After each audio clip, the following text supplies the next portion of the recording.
ગુજરાતમાં હેવી વીજ લાઈનો અને વીજ ટાવરોને લઈ અને આજે રાજ્યના મુખ્યમંત્રીશ્રીને કાગળ લખ્યો છે.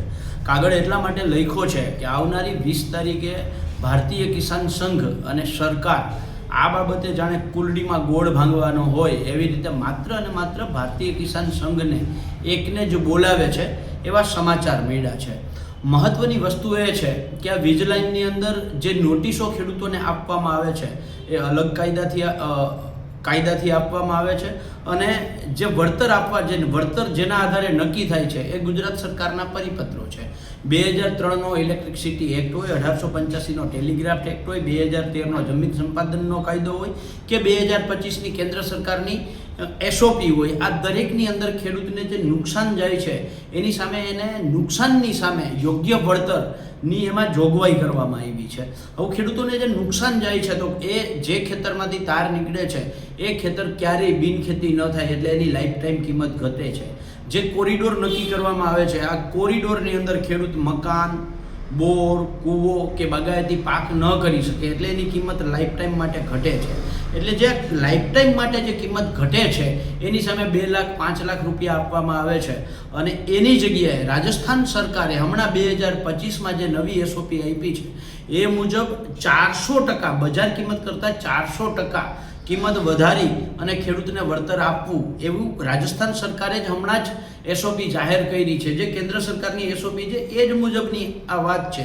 2003ના ઇલેક્ટ્રિસિટી એક્ટ હોય કે 2013ના જમીન સંપાદનના કાયદામાં હોય, જે જોગવાઈઓ છે એ જ જોગવાઈઓ મુજબ જો રાજસ્થાન સરકાર આ નિર્ણય કરી શકતી હોય તો ગુજરાત સરકાર કેમ નથી કરતી? નંબર 3, અત્યારે ગુજરાતની અંદર 200 કરતાં વધારે 66 કેવી કે એનાથી વધારાની લાઈનો જે છે એનું કામ ચાલુ છે.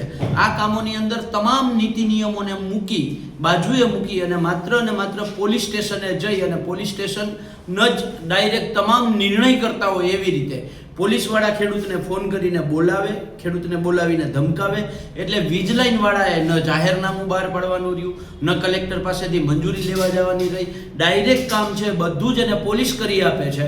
તો જે આ પોલીસ અને પ્રશાસનની મિલીભગતથી તમામ નિયમોને નેવે મૂકીને અને રાજ્ય સરકાર પોતે કાયદાથી ઉપરવટ જઈને જે કંપનીઓની ફેવરમાં પરિપત્રો કર્યા છે ત્યારે આ બાબતે જો ભારતીય કિસાન સંઘ અને સરકાર સાથે મળી અને કુલડીમાં ગોળ ભાંગવાનું હોય તો એ ક્યારેય ચલાવી શકાય નહીં. રાજ્ય સરકારે જો ખેડૂત સંગઠનો સાથે બેસી અને આ વીજ લાઈનો, હેવી વીજ લાઈનો બાબતે ચર્ચા કરવી હોય તો ગુજરાતમાં લગભગ 70 થી 80 રજિસ્ટર્ડ ખેડૂત સંગઠનો છે, રાજકીય પક્ષોના ખેડૂત સંગઠનો છે. એમાંથી કોઈને તો બોલાવે, માત્ર ભારતીય કિસાન સંઘ એક જ શું કામ? અને એની સાથે જ બેસી ભારતીય કિસાન સંઘ આખા ગુજરાતના ખેડૂતોનું પ્રતિનિધિત્વ નથી કરતી.